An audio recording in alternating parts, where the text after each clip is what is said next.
Hello friends, চলে আসলাম আবার আজকের মতো একটা ছোট্ট ব্লগ নিয়ে।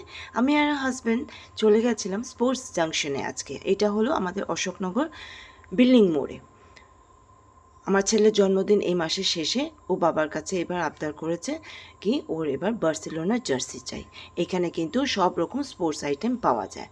তো এখানে বার্সেলোনার জার্সি খুঁজতে এসে অনেক রকম জিনিস দেখতে পেলাম, সেটা তোমাদেরকেও একটুখানি ক্যামেরা ঘুরিয়ে শেয়ার করে দিচ্ছি। আর এখানে জার্সি খুঁজতে এসে দেখি কি একটা সাইজই রয়েছে অ্যাভেলেবেল বার্সেলোনার জার্সি। তো আমার হাজব্যান্ড ট্রাই করে দেখলো, তো বললো কি এটা আমার সাইজে, ছেলে পরলে খুব লুজ ফিটিংস হবে। তাই আমরা নেক্সট অপশনে গেলাম। অন্য অন্য জার্সিগুলো একটু দেখছিলাম, কোনোটার কোয়ালিটি ভালো না, কোনোটার কাপড় ভালো না, এরকম দেখতে দেখতে একটা নেওয়া হয়েছে। আমরা সবাই ক্রক্স পরি, আমার বাবার ক্রক্স নেই এখন পর্যন্ত, তো ক্রক্স একটা বাবার জন্য নেওয়া হলো।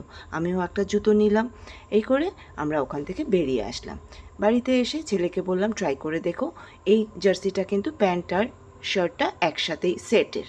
তো যেটা ভয় পাচ্ছিলাম কি ওর পছন্দ হবে কিনা, কেন কি ওর তো ডিমান্ড ছিল বার্সেলোনার। তো দেখলাম না, ওর মনটা খুব খুশি হয়েছে কি না, এই জার্সিটাও ওর পছন্দ হয়েছে আর কাপড়ের কোয়ালিটিটাও খুব ভালো। তো বললো আমি দাদুকে দেখিয়ে আসি। দাদুও যেহেতু স্পোর্টস পার্সন, ওনারও কিন্তু খুব পছন্দ হয়েছে।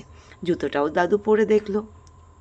যাই হোক, আমার ছেলের জার্সিটা কেমন লাগলো তোমাদেরকে প্লিজ কমেন্টস করে জানিও। এতক্ষণ আমার ভিডিওটা দেখার জন্য অসংখ্য ধন্যবাদ জানাই। Love you all, bye by.